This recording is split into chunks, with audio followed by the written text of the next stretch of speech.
Sackboy: A Big Adventure. Gra wydana 27 października 2022 przez producenta Sumo Digital. Grę można kupić po 259 zł na Steamie, a na GG Deals można znaleźć oferty od 162 zł z oficjalnych sklepów, a z keyshopowych stron ceny zaczynają się od 135 zł. Czy gra jest warta swojej ceny? Czy kontynuacja przygód Sackboya została zrobiona dobrze? Czy wzbudziła ta gra we mnie sentyment? Cóż, zobaczymy. Witam serdecznie, z tej strony Karior i witam w kolejnym filmie na tym kanale. Dzisiaj opowiemy sobie o wrażeniach z gry. Z gry, której seria jest mi bardzo dobrze znana. W przeszłości, jak byłem dzieciakiem, to ukończyłem wszystkie części Little Big Planet, więc byłem ogromnie podjarany na wieść, że kontynuacja przygód szmacianki będzie również na PC. Czy nowa gra z tego universe dała mi te same odczucia co poprzednie gry od tego studia? Na początek powiedzmy sobie coś o tej grze. Sackboy: A Big Adventure to przygodowa platformówka, gdzie jesteśmy małą szmacianą laleczką, tak zwanym Sackboyem, który ma za zadanie uratować swoich przyjaciół oraz świat przed złym i niedobrym Vexem. Chce on całkowicie zniszczyć radość, szczęście, zabawę i przejąć świat rzemiosła dla siebie, by już zawsze panował tu chaos, mrok i Bóg wie jakie jeszcze nieszczęścia. Zaczynamy naszą przygodę sami lub możemy zagrać z innymi graczami, przemierzamy sobie mapy, dużo skaczemy, eliminujemy przeciwników skacząc na nich jak Mario albo uderzając pięścią, co jest nowością, bo nie przypominam sobie, żebyśmy w poprzednich częściach mogli bić przeciwników. No, można było uderzyć znajomych, ale to inna kwestia. Gra generalnie jak poprzednie części charakteryzuje się dla mnie dużą dawką dobrej zabawy, pozytywnej energii, ubieraniem swojego Sackboya w różne stroje, w tym nawet za Kratosa z God of War, Ellie z The Last of Us i kilka innych znanych postaci. Dodatkowo, jak to w poprzednich częściach, są tutaj od czasu do czasu bardzo popularne utwory muzyczne, jak Uptown Funk od Marka Ronsona. Jakby ktoś nie kojarzył po nazwie, to puszczam krótki fragment. Don't believe me, just watch. Come on.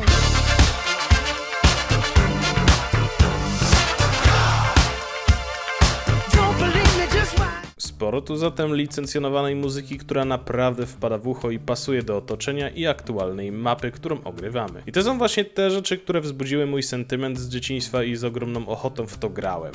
Dobra muzyka, liczne stroje do odblokowywania, bardzo fajne, zaprojektowane mapy i jest też polski dubbing, który jest według mnie naprawdę dobry. Mamy tu też różne motywy i rejony, w których się znajdujemy, jak dżungla, kosmos, podwodny świat i tym podobne. Jak mówiłem też, można grać ze znajomymi, są specjalne mapy czy miejsca na mapach, gdzie potrzebujemy innego gracza czy po prostu znajomego, by nam pomógł odblokować dodatkowe elementy, a wydaje mi się, że ta gra jest wprost idealna do multiplayer. Walka jest dość prosta w sumie, albo uderzasz pięścią, albo skaczesz na głowy przeciwników, a typów w sumie jest kilka. Dodatkowo walki z bossami są całkiem ciekawe i trzeba naprawdę uważać, by nie dać się im zabić, ze względu na to, że każdy boss oczywiście działa na swój własny sposób, czy też według konkretnego schematu. I jak ktoś jest kumaty, to szybko go załapie i bez problemu pokona trudniejszych przeciwników. Mamy, tak jak w poprzednich częściach, do dyspozycji kilka narzędzi do walk lub przemierzania map, jak taki hak na lince, żeby można było się rozhuśtać i skoczyć dalej, buty i rękawice do lewitowania i strzelania kulami energii, boomerang i coś tam pewnie jeszcze było. Te przedmioty są tylko na konkretnych poziomach, dlatego nie możemy z nich korzystać kiedy chcemy. Muszę też powiedzieć niestety o rzeczach, które mi się nie podobały lub trochę mnie zrażały do gry. Niestety brakuje mi tego, co było w poprzednich częściach, a było nieodłączną częścią serii. Możliwość tworzenia własnych poziomów. Ogromnie żałuję, że nie ma tu możliwości tworzenia własnych map, poziomów, trybów,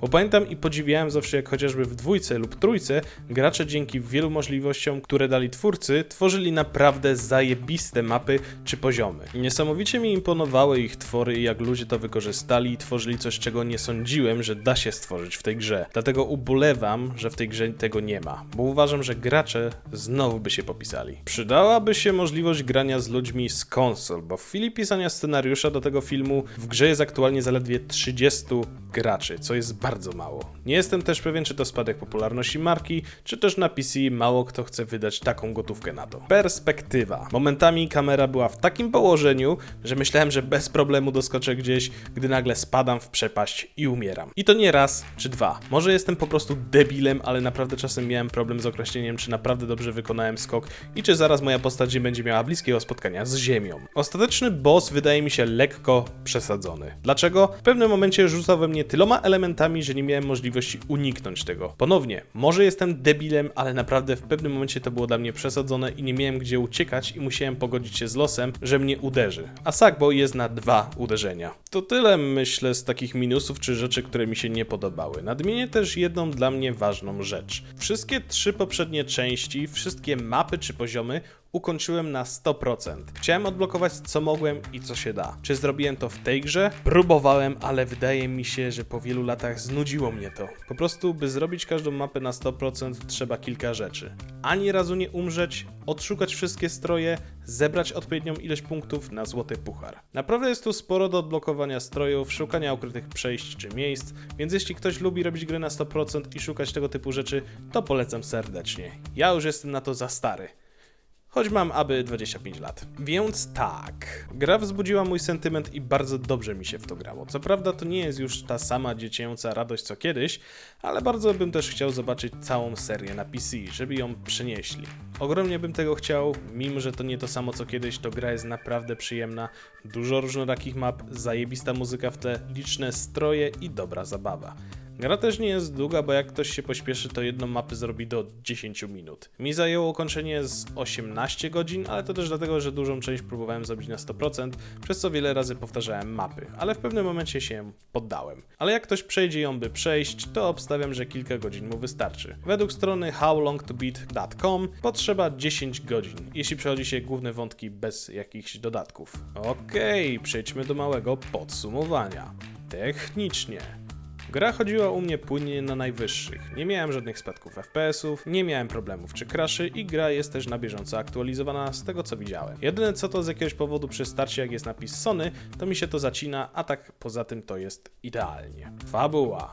No, biorąc pod uwagę, że to gra dla dzieciaków, bo PEGI 7, to fabuła też nie jest jakaś skomplikowana. Masz złola, jakim jest Vex, chce zniszczyć dobro, szczęście i zabawę w świecie rzemiosła, a my jako ten dobry musimy go powstrzymać. Do pomocy mam licznych przyjaciół, jak wielką małpę, kraba czy robociewczynę, która przy okazji w pewnym momencie została zhakowana, chciała nas w sumie zabić. Ale tak to dobra dziewczyna, więc fabuła, mimo że nie skomplikowana, to jest prosta i przyjemna. Audio.